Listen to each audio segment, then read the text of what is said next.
press on, that I may know him. He's looking forward when he shall know the Lord as he is known, face to face. But everyone who has that hope in him, he does the same right now. Lord, I want to know you more and more right now. I mean, what woman is engaged to a man that doesn't want to know more intimacy right now before that wedding day? What miner comes into a gold mine and is satisfied with the first day's haul? No, he wants more and more right now. Paul says that I may know him. Now keep in mind, we're talking about pressing on from what? Paul, didn't you know the Lord? Oh yes. But I want to know him more. Didn't you have the power of the resurrection? Yes, I want more. The power of the resurrection. He was always talking about this power. The kingdom of God does not consist in words, but in power.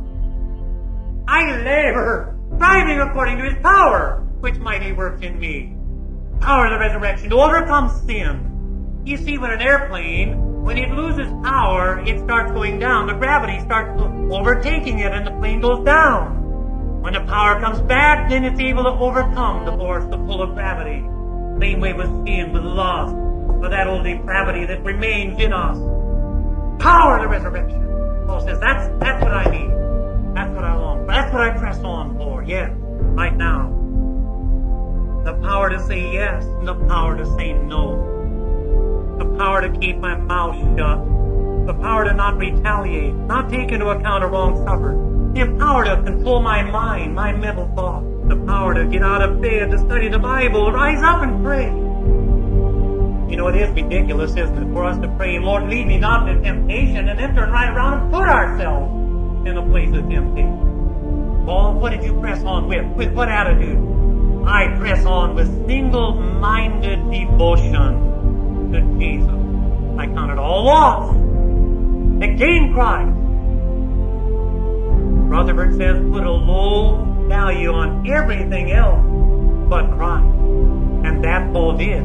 He says it's rubbish compared to this surpassing value. I count it all lost when I gain Christ.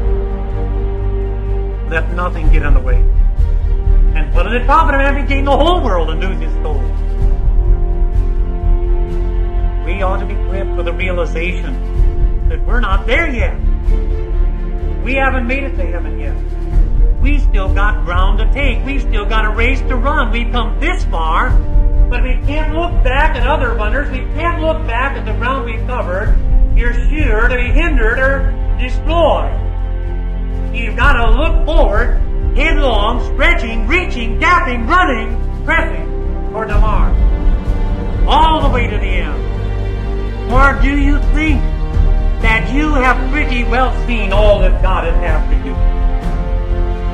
Remember godly men like Job, like Daniel, like Ezekiel, like John the Apostle. When God came to these godly men and revealed himself in a fuller way, they were like dead men. What have we seen of God? It could be compared to a grain of sand on the whole seashore. We but seen the fringes of his waves. Much reason to press on. This attitude of an awareness of our shortcoming, of our imperfection, that attitude, brethren, is perfection. So we have here in verse 15, therefore, let us therefore, as many as are perfect, have this attitude. What attitude? What is this perfect attitude? It's the attitude that I must press on. He has no holiness who thinks he has enough. We ought to take the attitude of old Caleb. Toward the end of his life, he was still saying, give me this hill country. I want more.